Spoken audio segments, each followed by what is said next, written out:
ఇప్పుడు తక్కువ సమయం ఉంది సార్. నేను నా క్వశ్చన్ ఏంటంటే, ఆడబిడ్డ నిధి ఇవ్వలేని వాళ్ళు అమరావతిని కడతారంటే ఒప్పుకోవాలి. ముగ్గురు మాట్లాడాల్సింది 1 మినిట్ ఒక్క నిమిషం సార్. ఆడబిడ్డ నిధి అంటున్నారు కదా, ఆడబిడ్డ నిధి ఇవ్వలేరు వీళ్ళు. అవును, చెప్పేశారు. రాష్ట్రాన్ని అమ్మేస్తాం, అమ్మవలసి వస్తుంది అంటే రాష్ట్రాన్ని అమ్మడానికి ఏం లేదు సార్, అమ్మేశారు ఆల్రెడీ. చెప్తున్నాను నేను, అంటే ఆడబిడ్డ నిధి ఇవ్వలేను అని అచ్చెన్నాయుడు గారు చెప్పారు. అవును, కాకపోతే ఇందాక మీరు ఒక మాట అన్నారు, ఒక్క మాట ఫినిష్ చేసేస్తాను. Yeah please. జగన్మోహన్ రెడ్డి గారు 3500 చేస్తాను పెన్షన్ అవును అని ఊకున్నా బాగుండేది, అవును, ఆయన సంవత్సరం 2 ఏళ్ళు అనుకుంటే బాగుండు అని చెప్పేసి. మీరు అది అనగానే నాకు ఒక విషయం గుర్తొచ్చింది. అంటే మీరు, నేను ఎగ్జాజరేట్ చేస్తున్నా అనుకోకండి, చరిత్రలో మహాభారతంలో ఒక ఒక ఒక వ్యక్తి గురించి మనం మాట్లాడుకుంటాం, ధర్మరాజు అంటాం. అవును, ఎప్పుడూ అబద్ధం చెప్పలేని వ్యక్తి ఎవరు అంటే ధర్మరాజు. ఒక సందర్భంలో అట్లాంటి ధర్మరాజు కూడా అశ్వత్థామహత కుంజరహ అని చెప్పేసి కొంచెం అబద్ధం ఆడిండు. ఆ విషయం మనకు తెలిసిందే. కరెక్ట్. నేను జగన్మోహన్ రెడ్డి గారిని ధర్మరాజుతో పోలుస్తున్నాను అనుకోకండి, కానీ ధర్మరాజు కంటే గొప్పవాడు. ఎందుకంటే అక్కడ అబద్ధం ఆడి ఉండవచ్చు. ఎందుకు నేను ఈ మాట అంటున్నా, జగన్మోహన్ రెడ్డి గారి అప్రిషియేషన్ కోసం కాదు, రాష్ట్ర పరిస్థితి ఈరోజు ఏమైపోయింది అన్నది చూసి కడుపు మండి ఈ మాట మాట్లాడుతున్నా. ధర్మరాజు ఒక చోట అబద్ధం చెప్పిండు కానీ జగన్మోహన్ రెడ్డి గారు అబద్ధం చెప్పలేదు.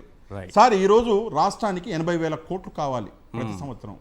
జగన్మోహన్ రెడ్డి గారు అప్పుడే తెలుసు నేను చేయలేను అని ఆయనకు తెలుసు. నేను అబద్ధం చెప్పి రాజకీయాల్లోకి ఉండలేను రాజకీయాలలో అని తెలుసు. అబద్ధం చెప్పి ఉండాలంటే సోనియా గాంధీ గారు చెప్పిన కండిషన్స్కే ఒప్పుకునేవాడిని, ఒప్పుకునేవాడిని. అబద్ధం చెప్పలేను, ప్రజల కోసం బతుకుతాను అని ఆలోచించిన వ్యక్తి కాబట్టే అబద్ధం చెప్పకుండా నిజం మాట్లాడిండు. ప్రజలు అర్థం చేసుకోలేకపోయారు. ఈ రోజు ప్రతి ఒక్కరు ఈ రోజు నిజంగా కంట తడి నాకు ఫోన్ చేసి మరి కంట తడి పెట్టుకొని ఏం చేసినాం సార్ ఓటు అన్న ఒక చిన్న విషయం మాట్లాడి ప్లీజ్ చేస్తాను. చాలాసార్లు చెప్పాను, జనరల్గా మనము బ్రహ్మాస్త్రము అంటాం. బ్రహ్మాస్త్రం ఒక్కసారి ప్రయోగించి ప్రార్థిస్తే తప్పుగా ప్రయోగించాను క్షమించండి అంటే ఆ బ్రహ్మాస్త్రము ఉపసంహరించుకోవచ్చు. ఆప్షన్ ఉంది, ఆ అస్త్రం క్షమిస్తుంది.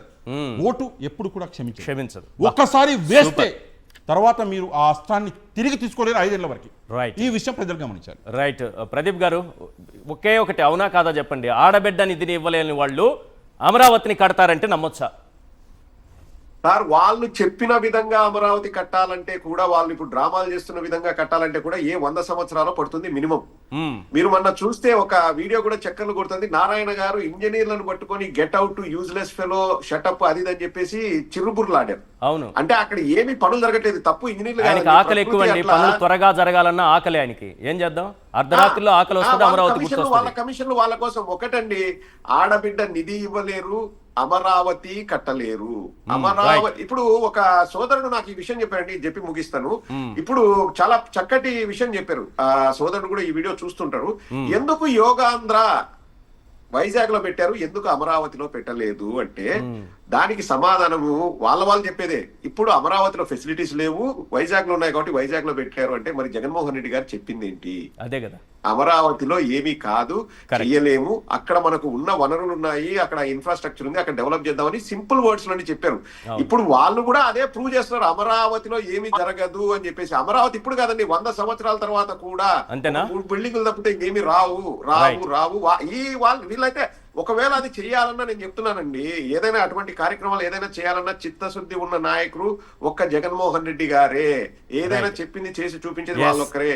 వీళ్ళు అమరావతి కాదు కదండి, అమరావతిలో ఒక చిన్న బిల్డింగ్ కట్టడానికి కూడా ఈ 5 ఏళ్ళు సరిపోదు. ఇంకో 100 సంవత్సరాలైనా అమరావతి అనేది. మేడం, ఆడబిడ్డ నిధి ఇవ్వలేని వాళ్ళు అమరావతి కడతారా అని అంటే ఏం చెప్తారు? ఒక్క 30 seconds లో కన్క్లూడ్ చేయండి ప్లీజ్. సార్, ఇప్పుడు నేనే కాదు, మహిళగా ప్రతి ఒక్కరు మనం ఏం కోరుకుంటాము అని అంటే, ఎట్టి పరిస్థితుల్లో రాజధాని అనేది కావాలనే కోరుకుంటాం. ఎందుకంటే ఇది మనకు ప్రెస్టేజ్ ఇష్యూ. అంటే ఆడబిడ్డనికే రాష్ట్రాన్ని అమ్మేస్తే వీళ్ళు ఇంకా రాజధాని ఎక్కడ ఉంటుంది? తర్వాత అమరావతి మనకు అంటే రాజధాని కావాలి అనుకుంటాం, కానీ మీరు అది నెరవేర్చలేదని తెలిసి కూడా మీరు అడ్డగోలుగా కట్టేస్తాము అని చెప్తే నమ్మే ప్రసక్తి లేదు. నిజంగా ఇవాళ వర్షం పడితే నీళ్లు చూడడానికి కొన్ని 100 కోట్లు ఖర్చు పెడుతున్నారు. రాబోయేది కూడా వర్షకాలమే. మీరు కోట్లు దాని మీద ఖర్చు పెడుతున్నారు తప్పితే జరగని పని మీద.